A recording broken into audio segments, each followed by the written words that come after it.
ngintshele ngomfana kagogo umcebo ocebe ngokwenza kwakhe ola lokho kwejobula ithobe wathi akazophilisa isizwe waphunyuka bempethe izitha zithi siyambamba kade sayebantu kwasuncutuli umfana waba Thokozani bogogo, thokozani makhehla, bogogo namakhehla. Ayi namhlanje ngiphethe umfowethu la uNkomonde. Ngicela nje ukuthi ngiqale nginibingelele before nje ngize ngimfake yena ke naye athi ukuzithula. So mina ke ngumcebo umfana kagogo uNgcobo omkhulu uMashiya amahle fuze fulela unyusi uyiqadi thina safaka umuntu wenqinisa vuka sakhwifilanga. Thina amanye amadoda ebiya ngamahlahla sebuye ngeenkomo. Sengisho mina ke nompunyupunyana uphunyuka bemphethe umafavuke njengedangabala. Thi intombi zimbuka zihamba namasokazi. Kuthiwa ithambo lenyoka lihlabela imizonda yahosha imamba. Mfowethu hayi ngiyacabanga mntakababa ukuthi namhlanje siphathele indaba ezimnandi kodwa bengisacela nje mfowethu ukuthi ke uthi ukuzithula kamnandi mfowethu kwabantu. Hayi bafethu sanibonani emakhaya, sanibonani kubo bonke abasibukelana abasilandelayo. Lo khulumayo lapha mkweni njengamanje uSipho esihle wakwaNkomonde isibongo. Ngiyahlala ngingayibizi ngizinkonzi ezibiza nayo. Mina nguNkomonde umsuthu uvundisa umnqamngathola umdaphuna wadaphuna wabuya nempahla yenjenzi. Ucebisa ngomlotshwa ziningi ngingazisho kodwa ngizothi indoda ayiqedwe mfana wale phansi mnambithi zakhini ngijabulele ukuthi ngibe la mfowethu ngiyabonga ukubizwa hayi mfowethu nami ngiyajabula mfowethu ukuthi uzinikeze isikhathi sokuthi usuke la ukhona mntakababa abantu bebhizi kangaka uzokhuluma nami namhlanje mfowethu. So lana mfowethu into engenza ukuthi ngikubize mntakababa ngiyacabanga ukuthi mina nawe sisebenza ngendlela yokuthi siphakele umphakathi. So wena mfowethu umuntu ongasho ukuthi uvikela umphakathi. Mina ngingasho mntakababa ukuthi ke ngumuntu osiza umphakathi ngeenkinga zabo spiritually yabo. Ngiyacabanga ukuthi entweni kanjalo mfethu noma ingaxhumani kakhulu kodwa ke sidila ngabantu mntakababa. So ngithe mengibuka mfethu ama video akho kumabona kude ngoba phela sengasho kanjalo YouTube mfethu sesibabona ku TV and futhi nakhona into mfethu ogcina usuduma nangayo nako TikTok ke la abantu la khona bethi mebecofela nje ku TikTok bakubone mfethu. Nami ngithe mengicofa ngakubona mfethu utrend mntakababa. So ngithe mfethu angiye ngikudonse ngikulethe la eduze mfethu sithi ukuxoxa nje mfethu sibonisane njengamadoda yabo. Kunezimo mfethu oke wazithinta kunezimo futhi nakhona engifisa ukuthi mhlawumbe mesikhuluma sithi ukunwebeka ngikwazi kangcono ngaphandle ukuthi mfethu ngikwazi njengomuntu mhlawumbe owaduma ngakhona ukuthi waziwe ezomuntu obeka iqiniso ngempilo yasejele yabo.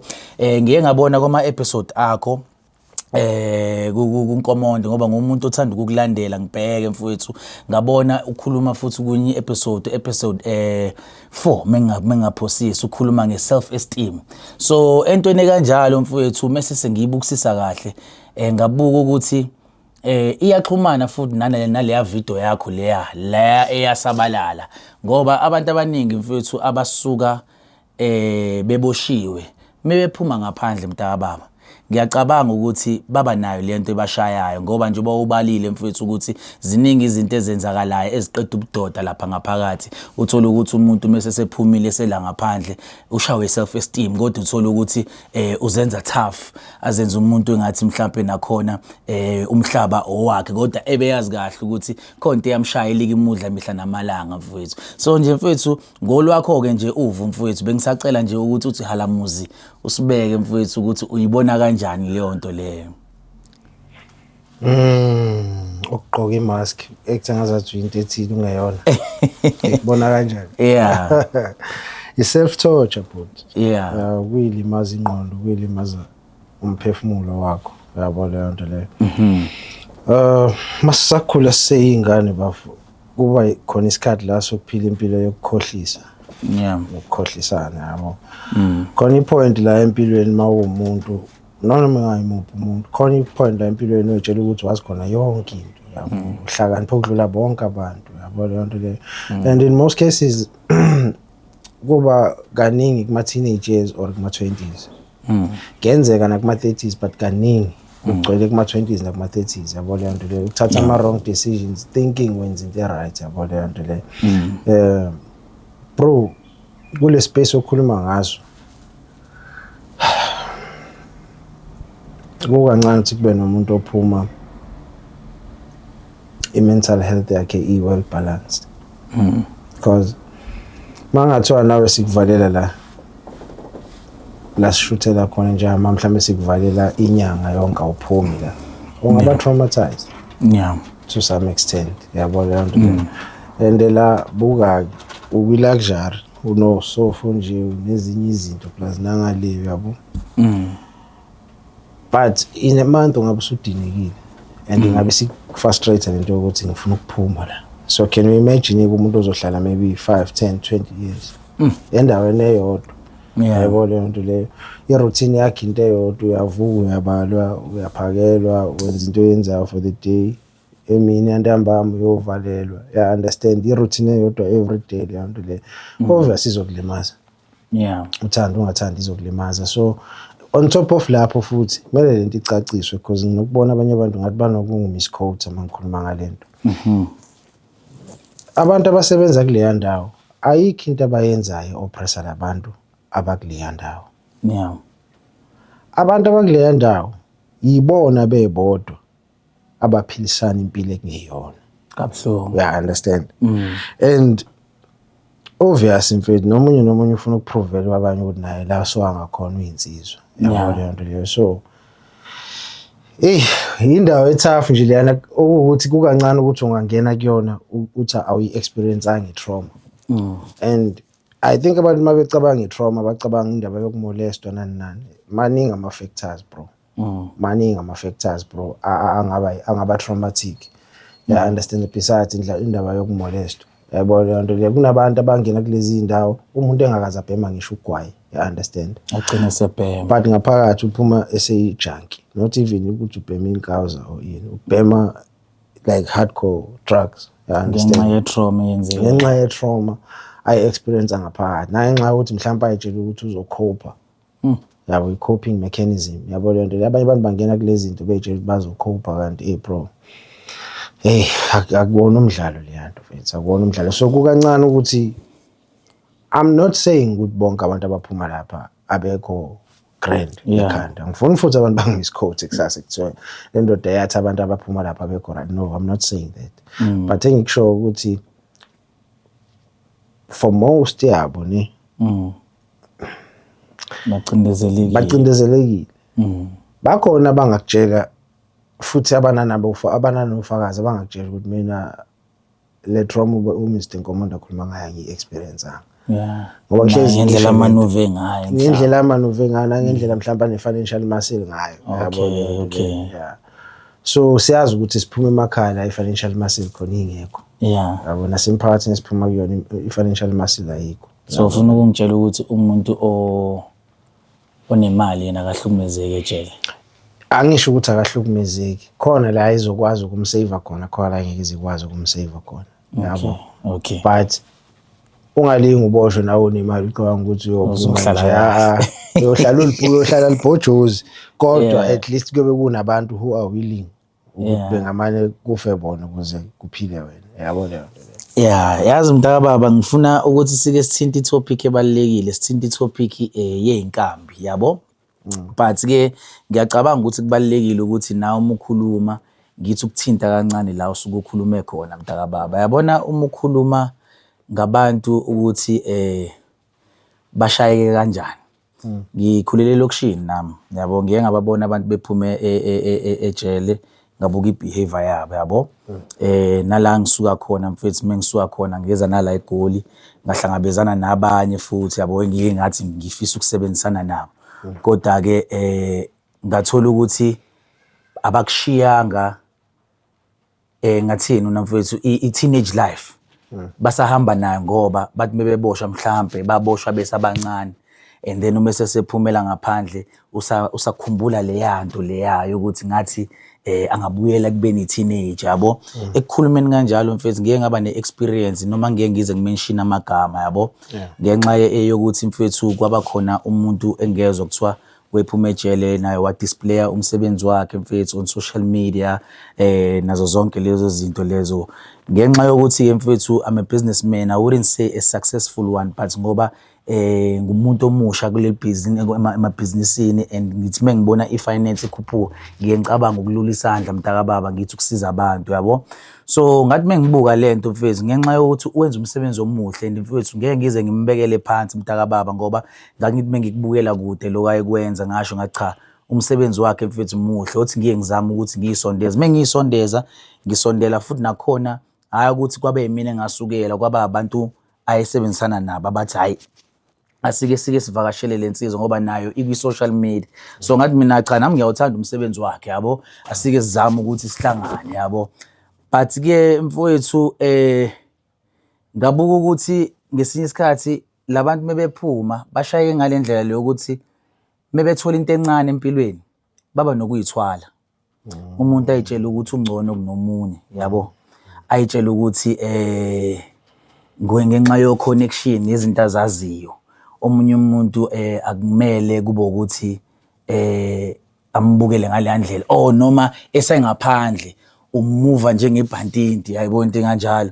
Ngoba mfethu ngikhule nawo amabhantinti ngiwabonile lokushini, but kodwa mfethu ukuthi usungaze uthathe leyo mpilo le yangaphakathi uzoyiphila ngaphandle yabo, I don't think ukuthi it's necessary kanjalo yabo. Nanokuthi abantu ngathi ungabanokha, ngathi ungabashaya somewhere somehow, yayibona leyo nto le. So leyo nto leyo mfethu ngithe mengiyibuka ngabona ukuthi abantu abaningi ba damaged mfethu, and futhi nakhona asikwazi ukubaphuca lowo ngaphandle ukuthi nabo bathi ukusukuma mfethu bayobona abantu abama-profession yabo, ama-professionals yabo, njengabantu abama-therapist, ama-psychologist yabo.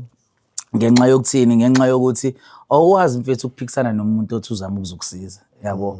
Ekugcineni umbone ngathi mhlambe uzocindezela wena, kodwa ekugcineni athi yena uthi uzama ukulula isandla. But ke mfethu ngeke ngize ngibe umuntu okhuluma kakhulu ngaleyo nto leyo ngoba angiyena umuntu mfethu obamba inhliziyo yabo. Naye ngiyafisa ukuthi ngelinye ilanga mhlambe athi ukuyiphendula ingqondo yakhe ayibuke yabo, ayibuke ngendlela enhle leyo nto ngoba umsebenzi wedlozi uma ngithumile ukuthi angihambe ngiyonikela, asikho isidingo sokuhlubuka inhliziyo ngoba ngesinye isikhathi unako ukuthi ubone mhlambe inyoka engathi iyacindezela ndlela thizeni, mhlambe kade yahlala lapho uthi uyiphuzisa amanzi, ithi bese iqeda ukuphuza amanzi bese emva lokho ikushaya isandla, kusuke kuwumsebenzi wenyoka loyo yabo. So engifuna ukuthi mfethu ngithi ukubuza kona ke ngasesayidini lami ukuthi mntaka baba ngiyabona mfethu ukuthi usebenza ngaphakathi ejele yabo, noma ke mfethu ngingazi ukuthi usebenza ngandlelani, noma usema-ofisini noma mhlawumbe unezibosha ngaphakathi noma mhlawumbe futhi nakhona uyilaba abaseshayo mase kuthiwa abaseshe. But kodwa mfethu bengifisa ukwazi mntaka baba ukuthi why ijele kubalekile ukuthi iBhayibheli lingene ngaphakathi, kodwa when it comes to izinto zesintu kuvimbeleke. Ijele lisa ngale ndlela le ngoba sike sezwe mfethu mesithi sifunda ihistory ukuthi ijele bekuyisystem yoku-oppress abantu abamnyama yabo. Ekutheni mfethu abantu abamnyama mebe oppressekile kudalo babenikezwa amaBhayibheli ukuze bengeke baze balwise ini ama-masters abo. So ngifile ngathi mfethu banikezwa same thing namanje ukuthi banikezwe iBhayibheli, abantu bathi ukukhohlwa kancane ngendlela zabo zasemakhaya yabo. Ngoba kunabanye abantu mfethu abathi mebengena lapho uthola ukuthi umuntu ungena unezidalwa, umuntu ungena mhlawumbe futhi nakhona unobungoma, umuntu ungena lapho unezithunywa yabo. Ezinye izinto mezimvuka lapha ngaphakathi mfethu ngathi angathola mhlawumbe i-treatment noma yegobongo yabo, ngathi angathola mhlawumbe i-treatment lokushiselwa inyamazane noma impepho yabo. So ngiye ngifisa ukwazi mntaka baba ukuthi ke yini eyenza ngoba kunabantu angithi mina awukwazi ukumyisela lento ejele kuthiwa ayivumelekile leyo nto leyo. So ngithe ngiye ngilande wena la eduzane mntaka baba uthi ukungibekela ukuthi izathu yabo ezenza ukuthi kungenzeki lokho yini mfowethu. Ya umbuzo wakho uyazwakala Mapholo. Yeah. Uyazwakala impela, ngifuna ukuqamba amanga. But manje inkinga mina ngiwumuntu ongathanda ukuqamba amanga. Yabo amanga kusi strong point sami. I think bakhona abantu mhlambe kule field engikuyona abangaba ne-answer accurate for lento oyishoyo yabo. Mina reason being ngeke ngize ngiye deep ku-answer leyo, it's because angisondi. Yeah. Even though ngikholelwa kwizinto zesintu ngoba ngikhulela ekhaya, kahle kahle ngikhulela ekhaya likwenza kokubili, isontayo nelikholelwa edlozini yabo leyo nto. Yeah. Ngifamily ngazo zothula izinto. Ngiyawu-understand umbuzo wakho 100% yabo leyo nto leyo, but mina as it stands empilweni yami personally ngeke ngazama ukuyi-distance nento ethi ayibe religion at all yabo. Because ngangifuna ukureflect ukuthi kahle kahle yonke lento, because mfethu maningi amabhomu yabo. Yeah. As much as ubuza ukuthi why umuntu ungafaka, uthi lowo muntu lo ufakwe ufihla ama-drugs phakathi. Ejele ayikho into esiyithembayo iphuma ngaphandle, let me tell you that. Noma ungaqhamuka impela ufaka isuit, noma aqhamuka impela ugqoke kanje uthi ngize ngilethe nakho, kunzima. Okay. Kunzima futhi kunzima. Even nabo laba, excuse me, bamaBhayibheli laba abayidaleli isinoma kanjani bangathiwa uyabusisa kahle yabo. Kuwukuthi ke siyazi ukuthi iChristianity inkolo yabantu bokufika, abantu abasicolonize ibona basifundisa leyo nkolo yabo. Leyo nto ungaphikisa ucinela uthanda khona, but ama-forefathers ethu ayephila kuma-ancient times, hayi ngalazi igama elithi Jesus. Yeah, understand. Ngikhuluma abantu ababekhuluma isiNguni ngaleso sikhathi, babengamazi uGod, babembiza ngendlela yabo. Yeah, understand. Babazi ukuthi khona i-create, babe nendlela zabo zokuworshipa whatever lesi sayilahla yabo, safocusa ku-western practice yabo leyo nto. So kwinto ye-spirituality lo ikhulumayo ukuthi how come abantu izinto zesintu zingavunyelwe ejele bese lokhu kwamaBhayibheli kuvunyelwe. Ngiyafisa ngabe ngingakunika i-answer straight, inkinga ngithanda ukuqamba amanga yabo. Bakhona abantu abazoyibuka lento abangafisa mhlawumbe ukuthi basijoyine la bakhuluma into straight, bayasho ukuthi yazini mapholo bakuleya nto wayibuza uNkomondi. I think mina ngingaphendula kangcono yabo. Angithandi ukuzenza umuntu wazi yonke into nala ngingazi ikhona yabo. Enye into futhi mhlawumbe sengikhuluma nje out of izinto engizaziyo yabo, maybe reason being bekwazi ukwamukela amaBhayibheli ngaphakathi and everything ihamba ne-Christianity, it's because emsebenzini sinabo abefundisi by profession. You understand? Babizwa ngama-chaplain. Yabo leyo nto leyo. So since kuyibona ama-spiritual teachers, spiritual guidance, ama-offender plus nawo ama-member, phela i-chaplain yama-member plus nama-offender, not ukuthi i-chaplain yama-offender kuphela. Yabo leyo nto leyo. So ngingathi mina ngokubuka kwami mhlambe asinali i-office lenyanga ye-department yabo leyo nto leyo, but sinayo i-office lamfundisi kwi-department yabo leyo nto leyo. So based on leyo nto mina engiyibonayo ngisho ngithi okay, into enza ukuthi amaBhayibheli and everything angene because sinayo i-office esipana exactly ngaleyo nto ye-spirituality yabo. But asinayo i-office esipana ngokuthi makungathiwa kuba nomuntu ovuka ukungoma kungenzakalani, cha asinayo leyo. So but mfethu since izinto zimodifayiwe mfethu sesiyisimodern yabo, khona i-theology iyafundelwa mntakababa, abantu bahambe bayofundela ukuba opastor mfethu. Same thing when it comes to spirituality, siyafundelwa manje, suyaba ne-qualification njengami nje ne-qualification yokuba herbalist yabo. Ngiyacabanga mntakababa ukuthi ngelinye mhlawumbe lamanye amalanga ijele mengasilibuke kuleyo nto leyo ukuthi kuze kungena abantu mhlawumbe abafundisekile ngaleyo nto, noma kuthiwa ubunyanga bufundelwa, ngoba uma ukufundela mhlawumbe ubufundelwa ngezindlela yobugedla ekhaya, noma mhlawumbe futhi nakhona beze ngamaphupho nayo yonke leyo nto. But ngenxa yokuthi ke abantu bagcine sebedliswa mhlawumbe izinto ezithize, umuntu ashone edlisa umuthi, so kudingakala ukuthi egcine usuhamba ngale ndlela leyo yokuthini, yokuthi uqale uthi ukuhlolwa kahle ukuthi ungakwazi ukuthi ufinyelele. So ingakho sigcine sisiba abantu abafundayo. So since ikwazile mfethu ukuthi ingene endleleni zokuthi zifundelwe lezi zinto lezi, angiboni mfethu ukuthi kungaba yinto engabe siyavinjwa yabo, ngoba if muthi imithi iyangena, imithi mingena lapha ngenzeka ukuthi abantu bayitshela ukuthi lapho ngingena nama-drugs. Same thing neBhayibheli mntakababa, ngoba kunamahebezi athi iBhayibheli melingenile lapha ngaphakathi banalo ukubhema ngalo, bafake mhlawumbe insango bafake omahunga nani babheme ngenxa yokuthini abanawo ama-Rizla yabo. So shuthi kahle kahle mawukuthi kusatshelwa ngendaba kuyasatshwa ukuthi indaba yemithi izongena namalentuzana. Ngiyacabanga ukuthi neBhayibheli mntakababa li-resource yokuthi abantu bakwazi ukuthi bakwazi ukubhema ngoba ama-Rizla awekho yabo. I-Rizla ingangena kanjani yabo, kushaywa amafoni book kanye nangamaBhayibheli yabo. But-ke mfethu angifuni kube ngathi ngi-challenge. Ukuphendula lapho kuleyo isho yeBhayibheli liba ama-Rizla wabo ngaphakathi. Yeah. Into ekumele si-understand ukuthi into illegal ejele into eyi-contraband. Okay. IBhayibheli aliyona i-contraband. Oh, understand le nto le by any means aliyona i-contraband. Ukukhohlakala kwaleyo edict smoker leso ukuthi sidabule iBhayibheli sibheme ngalo yabo. Yeah. So I don't think ingaba ukuthi siyayiviewa as i-contraband. No.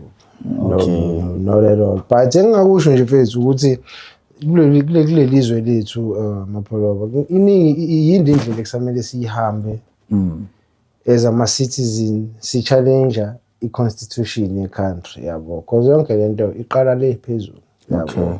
La siyibuza khona kulama-level esikhuluma ngawo ama-levels angasoze akunika i-answer straight if ngathiwa sikhuluma iqiniso yabo.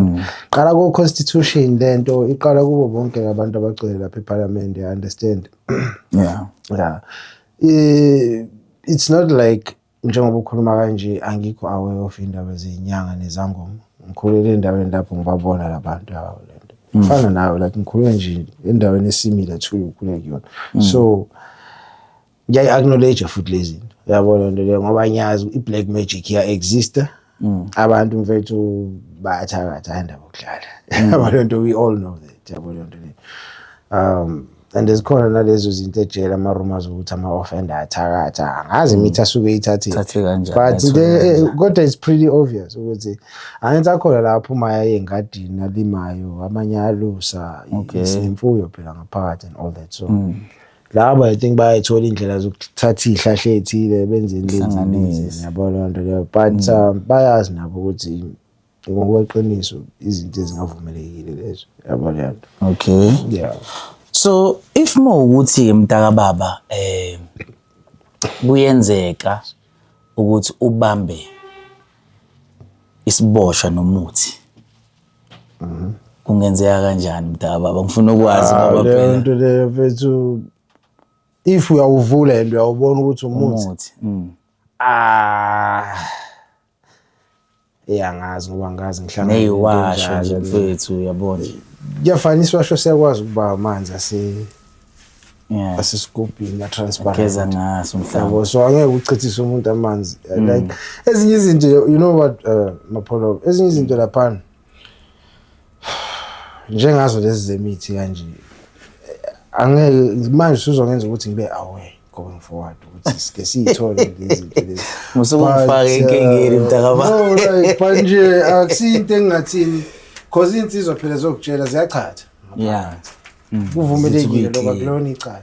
Bayitshela ethi ndoda ohlukane nami into zami lezi ngiyazelapha ngalento ngiyachatha ngenzani. Angibuka ukuthi angaze ngifake lamehlo leyo but engakusho about going back to answer bengisho. There's iningi into esamele siyisebenze kwi-constitution. I-constitution yethu kusamele amendwe plus ningi izinto. I-constitution yethu against ama-interest wama-citizens akule country. Yabo i-favor abantu abama-elites. I understand icindezela abantu abaphuwa. And uzubona ukuthi i-constitution yethi injalo. Uma ungathi uyabheka in today's time Monday, i-middle class siyabaphuwa. Middle class iyahlupheka manje. Igama nje kwakuyi-middle class. Abantu abayi-middle class yilaba aba-above middle class. You understand? Aba-above i-working class yibo abantu asebeyi-middle class. Uthola ukuthi umuntu uyasebenza kodwa unebhizinisi nyana li-successful nyana limhlafunisa grand yabona. Labo bantu sekuyibona abantu abayi-middle class namhlanje. I-middle class ya before democracy bekuyiwona lokhuzana abantu abayi-working class, be it u-government or u-private sector, but mawusebenza majority abantu ababesebenza ngalezo yikhathi ababe-permanent babeyi-middle class. Ubuka equality yemizi, indawo labathenga khona imizi. Ya understand, ngizokhuluma ngale space engikusona sama-law enforcement. Ama-government employees are before ubandlululo, laba angobandlululo ayethenga izindlu eziyi-quality, imoto eziyi-quality, impilo yabo yefamily, babekwazi ukuhlalisa umfazi ekhaya akhulise iy'ngane yena asebenze. Yayizwa leyo nto le, ajika aqonywe futhi mayebuya ubuya nomama wesibili okhulelwe la ekhaya. Ya understand, and uyaba-afford ngaphandle kwenkinga. Yayibona nto, asikhuluma iqiniso mfethu. Yayibona nto le, in today's time bro, mawufuna ngikutshela iqiniso ndoda, mhlawumbe ungibuzanga le nto ngizosale sengiyisho yabo. In today's time bro, i-working class yanamhlanje iyihlazo, nami ngiyayibala phakathi, angiyi-exclude. I-working class yanamhlanje iyihlazo bro. Ya understand, ungadidiswa mhlawumbe leyo mjito noma leyo sister ona leyo moto. Ya understand, awukwazi majority ama-government employees namhlanje awukwazi ukuthenga umuzi nemoto same time.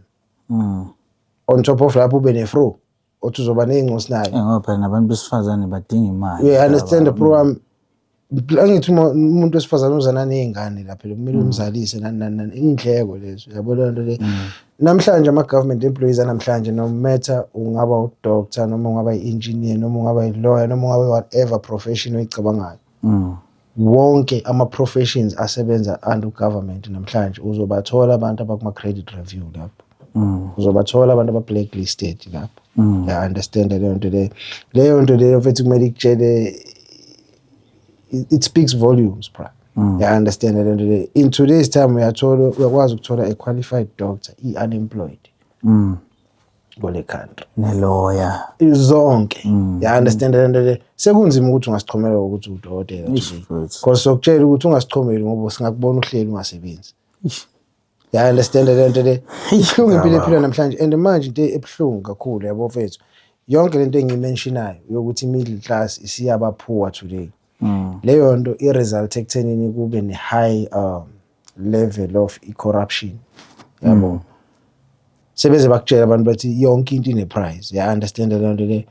Angeke futhi uzobasole mawusazi space abaphila kusona abantu abasebenzela u-government, mawuzobabona be-corrupt most yabo. Ya understand, government wethu brama akanandaba nabasebenzi bakhe, xoxele braba underpaid abasebenzi ba-government. Hayi mfowethu, ibuhlungu. No matter not so long ago ne, mhlawumbe 6 months awukapheli nokuphela, eThekwini i-magistrate yonke yaphuma yama ngaphandle ngama-black cards.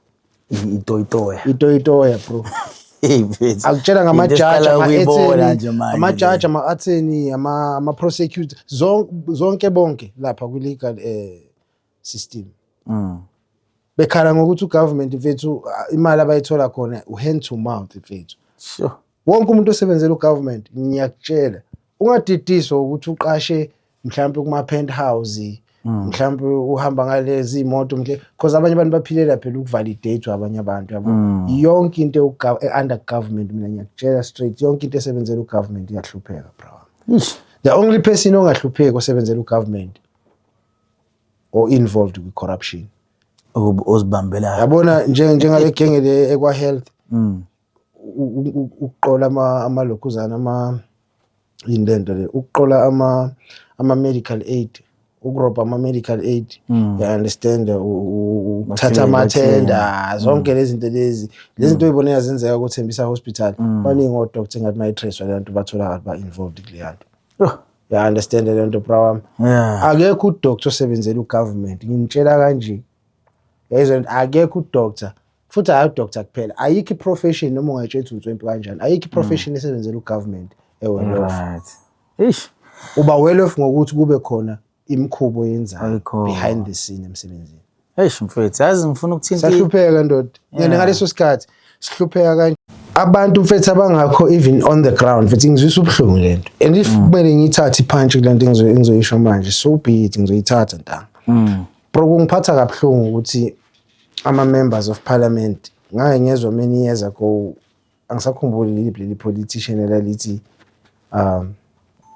ama-members of parliament ayikwazi ukuthi ingasurvive ngemali below 100,000 a month.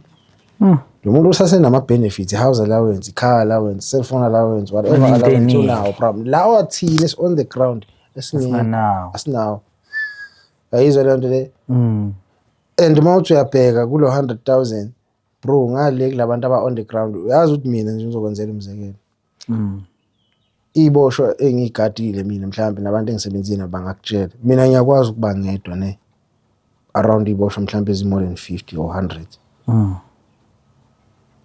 I understand. Lapho ngirana i-monthly shop zilimo line kanje zonke zila. I understand. And kumele ngi-instill i-order, ngi-instill i-discipline emadodeni amadala la. And omunye umuntu angayibuthi kanjani wedwa phakathi kwabantu abangaka. Yabona lento le. Nokuvala lokho nomntaba. Yabona lento le. Na akusindaba ukuthi uvala lokho. Yeah, noma usukwenza umsebenzi. Yabona mntama.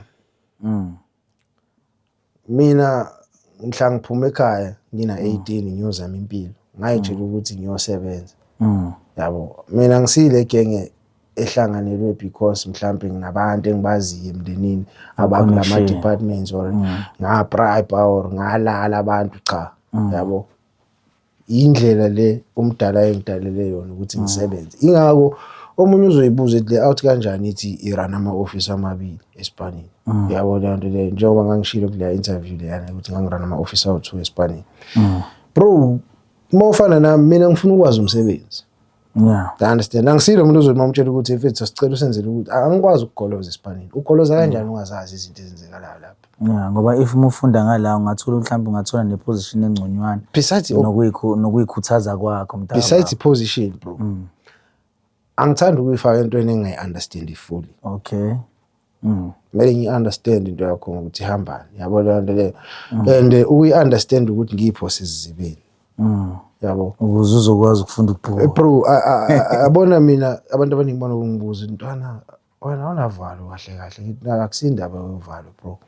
Mina ngi-understand le fact ukuthi in 50 to 100 years monde hlezi kuphila isethi yabantu abasha emhlabeni. Njengoba ngiphila manje uNkulunkulu ungibusisile kwayisona isikhathi engiphila ngaso manje. But in 50 to 100 years ngibe ngingasekho emhlabeni. Kube sekuphila isethi yabantu abasha ngaleso sikhathi. Ayibona lento le. Lento yokuthi ngizothi ngisaba ukufa ubani oyophila inguna phakathi. Akekho bro wami. You understand? Doshiyana ikhadi nokwenza kodwa lento yokuthi sisaba ukufa, lento yokuthi sisaba ukumela iqiniso, lento yokuthi sisabe ukungena noma ngakiphi inkinga because umela iqiniso likwena. Leyo nto iyona lesenze saphenduka ama-beggars we-country obaba omkhulu. Kuyizwe ubaba omkhulu bethu. Eish. Yayizwa lento le. Siphenduka ama-beggars namhlanje bro wami. I understand lento. Ngobani sifundiswa ukuthi ukuba ne-courage. Akumele ube ne-courage. Nanokuba confident. Yeah, kumele ube two timing, kumele ube inferior, kumele uncenga ukuthandwa. Yabo, so mina ngisubscribe to zonke lezo zinto. Yabo leyo nto le. Uhamba ngento straight. Bro, let me tell you this. Sonke siphilela ukuthi sizofa la ngelinye ilanga. Mina ngizokwenzela umzekelo makuphuma le video le eyasejele last year. Baningi abantu ababengisendela ama-threats, baningi futhi nababengitshethi ngizofa. Baningi abangakhulumanga, abantu bangaphakathi noma abantu bangaphandle konke. Both konke. I understand that nto. Baningi ababekhuluma whatever babefisa ukuyikhuluma, abanye bengisendela ama-threats straight. I understand that nto. Bro, abanye babantu engaziyo personal ukuthi usibani bathi. Some of them sebashona sabangcwaba. You understand? Yeah. Azange bekhulume lutho kumuntu, azange benze lutho kumuntu, but yet abasekho emhlabeni today. You understand? Kodwa babetshela mina uthi wena uzofa. Bro, wafa wona kuqala. Umdali owaziyo ukuthi sihamba yiphi indlela kulomhlaba. You understand that nto? Umdali osihlelele kulomhlaba. You understand that nto le? Abantu bele understand le nto mfethu. Ningalibopha itulo ni 100 years. Kodwa umdali mayethi angivume la ngeke ngivume. Uphume uwedwa uphila. You understand le nto leyo bro? And into engiyithandayo mina nengiyipractice akekho umuntu engimanga ngimboka mina bro wami ngikhalela ukuba uyena. Yabona nto. Le nto le umdala ngenza ngayiyona. Lo muntu ombonayo yena umuntu engimthandayo nengim-appreciate empilweni yami. Yabo. And yena umuntu engisebenzele ekuthenini abe ngcono kusasa kunamhlanje. yabo leyo nto leyo. So angifune validation kuzo zonke lezi zinto engizenzayo, and ngihappy by the way ukuthi most abantu abangilalelayo ngihlangana nabo la emgwaqeni abafana abancane kunami, osisi abancane kunami engisahlangane nabo bakhuluma nami. Ya understand leyo nto leyo iyajabulisa leyo nto yabo, because apparently masingalandela le genge icabanga kafishane bekungamele bengilalele ngoba ngikhuluma izinto ezinjani ngiyababa washo kanzima. I understand le nto le zicindezela abantu abafuna ukwenza ubugebengu sho. yabo le nto le. Yeah, kunama point engifuna ukwathinta laba for awu2 yabo. But before nje ngiwathinta ngiqale ngale yasemsebenzini. Bese emva lokho ngilandelisa ke futhi ngeinkambi ngoba phela egcineni kumele ngithi ukubaphakela abantu ngindaba zeinkambi since ngumuntu lapha. Ngiyengicabanga ukuthi ijele mfowethu indawo yokuthi abantu ba rehabilitate ngithi. Abantu mfethu yes mebephuma mfowethu baphume sebekwazi ukuthi mebehamba bahambe emphakathini bengayona ubungozi yabo. So entweni kanjalo mntaka baba why ama criminal record alimite labo bantu labo mntaka baba ngoba if umuntu mase sephumile ejele ngiyacabanga ukuthi usuke sekuyisikhathi sakhe sokuthi naye ayophila njengabo bonke abantu. Don't you think ukuthi umuntu umnima uthi una criminal record kungamenza futhi nakhona ukuthi angawuthola umsebenzi bese emva lokho agcine futhi aqhubeke naloko kade kujwayele? Question yami yokuqala leyo. Question yami yesibili mfowethu, ngeke ngibone iziboshwa uthola ukuthi zalahlwe imndeni nayo yonke leyo nto leyo. Njoba uthi imithi ayingeni mfowethu, ngeke ngibone uthola ukuthi I'm not saying ayingeni yabo, kodwa inendlela yakho ngiyobe sengi-athekwa la yabo. Yeah, inendlela yakho. I'm not saying ayingeni yabo, but angicabanga ukuthi kuba khona abantu abanje ngivizithela ukuzoletha ikhema angaze ngibone mina exchange amakhema. Yeah. So mina njengomuntu ke mfethu odayisa izinto njengamadliso, ibambelelo yabo nazo zonke lezi ngoba mina ngifihli bafu yabo. Nakhona mengidayisa lezi zinto bayasha abantu bathi ubuthakathi. But uthola ukuthi futhi nakhona umuntu mengimnikeza ngiyambuza ukuthi ushadile yini iqala yabo. Ngiyambuza umuntu ukuthi njobe ezobamba umuntu wakhe biyela yabo, umuntu wakhe amlobolile nazo zonke lezo zinto yabo. So ngidume kakhulu nje ngalezo zinto mntaka baba. Ukuhlangabezana nesiboshwa uthola ukuthi kunomuntu wangaphandle obsessed ngalesiboshwa esila ngaphakathi. So ama question ama u2 ngoba ngiyazi ukuthi njengoba uthi awukazi wabona kukhona indlela engena ngakhona. Uthola ukuthi mhlawumbe wamshaya ngesikhafulo wasondela ngoba ngiyazi ngeke bakazi ukuthi badlisane yabo. Uthola ukuthi wamphephetha nje mfowethu ngoba izona izinto engizidayisayo lezo. Ukumbone mhlawumbe umuntu omama ozobona umuntu ongaphakathi uthola ukuthi umuntu uyabuka kodwa futhi nakhona ngathi unusual ngendlela okwenzeka ngayo. Angeke ngisho ngoba yabo mfethu le nto mfethu yazi kanjani. Mangisaqala ukusipana lane kwakuba ukhona ukuthi yabo like naye adrenaline yakhona yabo. But mawusujwayele ne agcine kufana nokuthi nje lisenza lento esiyenzayo. Yeah, khuleka. Yeah. But umbuzo oqala lo ukuthi na ngibuze imbuzo emide. Qala utheni? So oqala mfethu ukuthi abantu abaningi mebeboshiwe sebephuma ngiyacabanga ukuthi umuntu usuke enikeza second chance and futhi esuke criminal record. Yeah. So i-criminal record mntaka baba ayikho indlela ukuthi mhlawumbe ngesinye isikhathi umuntu bese sephumile anganikezwa isicoco sokuthi une criminal record yabo, i-title yokuthi une criminal record ngoba leyo nto phela iyabalimit abantu. Ngiyacabanga ukuthi umuntu bese sephumile ejele mfowethu usuke esewushayile umnyaka wakhe nakhona kusuke se deserve ukuthi abe nomphakathi kungabi khona into yabo. Akube ukuthi mhlawumbe uyena owaziyo kanye nalade boshwe khona but mase seyobheka imisebenzi akube ukuthi angacindezela indaba ye criminal record yabo. Ngoba if phela ukuthi umuntu uyagwetshwa ahlale lapha why mele agwebeke ngegama elithi criminal record ngoba ngiyacabanga ukuthi igama elithi criminal record musu yo apply linikeza abantu ababaphathi ilentuzana bese ugcina ungasaqashwa. Labantu bagcine behlala ekhaya, mebehlala ekhaya bagcine behlanganisa itulo ngoba khumbule lapha ejele mfethu mebehleli kukhona zonke izinhlobo zeziboshwa yabo. Lezi inhlobo lezi zeziboshwa ekwazi ukuthi futhi nakhona ihlanganise imiqondo ngaphakathi sifundise nabanye ukuthi kwenziwa kanjani. Uthola ukuthi umuntu abone ukuthi imisebenzi manje ayisekho ngoba manje ngivinjwe le criminal record. Ngcono ngivele ngihambe ngiyothatha into eyayishiwo uSiphamandla lapha ngaphakathi ngiyoyisebenzisa ngikwazi ukuthi nami ngiyitholele isinkwa. So don't you think ukuthi mhlawumbe ngesinye isikhathi ngaba khona ama-programs ukuthi mhlawumbe ivalwe lento mntakababa? Mina mfethu kunzima ngoba makungathiwa kunomuntu mhlawumbe ubulala izingane zakho nonkosikazi wakho waswahamba wayoseva. Then mayebuya lapho bese kuthiwa iyasula i-criminal record umthole seyiphoyisa bese ezobopha wena for drinking and driving. How would you feel? Ejulile-ke leyo mfowethu. Ijulile impela mntakababa. Ngishaya ngenduku zakho manje. Ngithi phela nami ngiyabheka mfowethu ngoba phela mfowethu. Uyayizwa lento engisho nje. Ngiyaphinda ukuthi ngirephrase le question le. How would you feel wena umuntu abulala ifamily yakho ne? Yeah. Ahamba yoseva. Atole ne. Mayesetolile athola umsebenzi as a SAPS member. Yeah. Akuthole wenza drinking and driving. Akuthatha kufakoza Nkosi. Akuthatha kufakoza Nkosi athi uyokubopha. How would you feel? Kahutule futhi. How would you feel? Mntakababa ibhlungu ke leyo. So wena impendulo yakho ufuna ukuthi mhlawumbe i-criminal record ingaprevent into ekanjalo. Long story short ne. Mina ngokubona kwami izinto i-opinion yami le. Isikhathi sesishaya. Into engiyibonayo mina ne abantu abenza ama-petty crimes. Khona lezi zinto kuthiwa ama-petty crimes man. Yeah. Tshontsho ice cream lapho like mfethu kukhona ama-petty crimes uyayazi ukuthi i-petty crime. I understand. Abantu abenza ama-petty crimes. Yes. Bangakwazi ukuthi basule. I-system kungamele ibe lenient kulabo bantu. I understand because khona abantu bethu abahlakaniphile abafundayo abanezandla ezisebenzayo abanjani.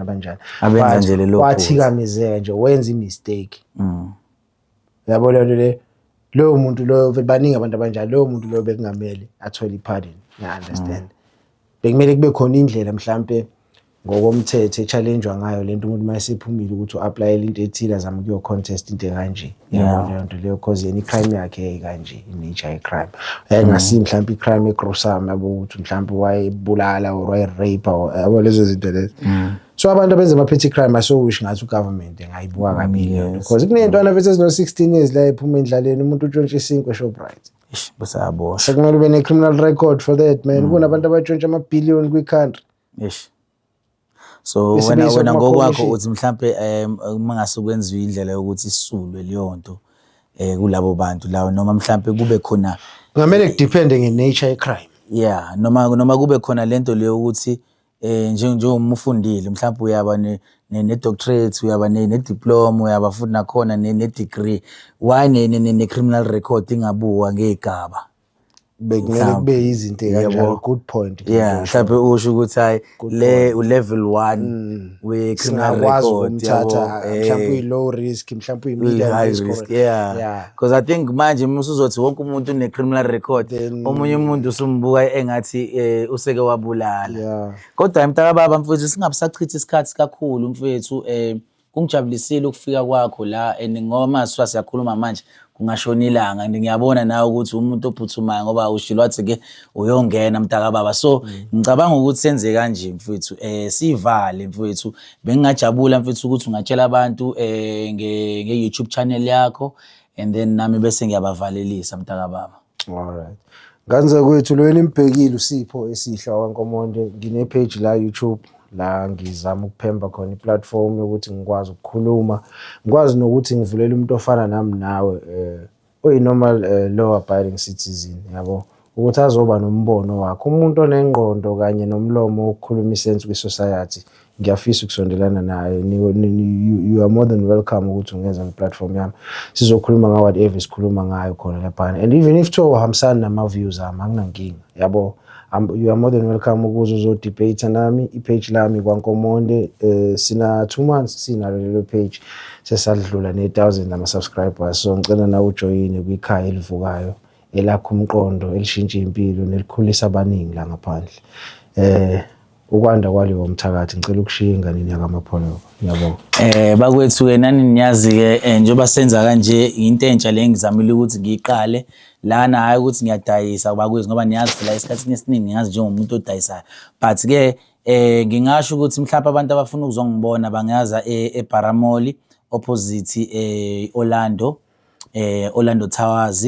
iParamoli kuneLondo kuthiwa iseMadam Teresa ngaphakathi eMadam Teresa ngiba nesigodlo lapho la ngikwazi khona ukubona abantu Friday Saturday and Sunday abantu ngiyabafaka ebhavini ngibagqumise Sunday bese ngibayisa emanzini okunye nokunye ukuthi ngifuna ama products enazi ukuthi ngifuna engiwadayisayo ngicela uthathe leyo number leyo ungi-WhatsApp straight and then emva lapho kuzovela nje straight list yezinto engizidayisayo kodwa niyazi bokho khona amakhehla ngidume ngama testimony and ifuna ukuthi awukholwa ukuthi ngumuntu ama testimony ngena kule YouTube yami uhambe uyobheka ukuthi abantu ngibalapha kanjani kodwa ke bokho khona amakhehla sophinde sibonane kwenye episode ngicela nje ukwehlela ngenzansi inkosi khuphuke njalo thokoza Thokoza mfowethu.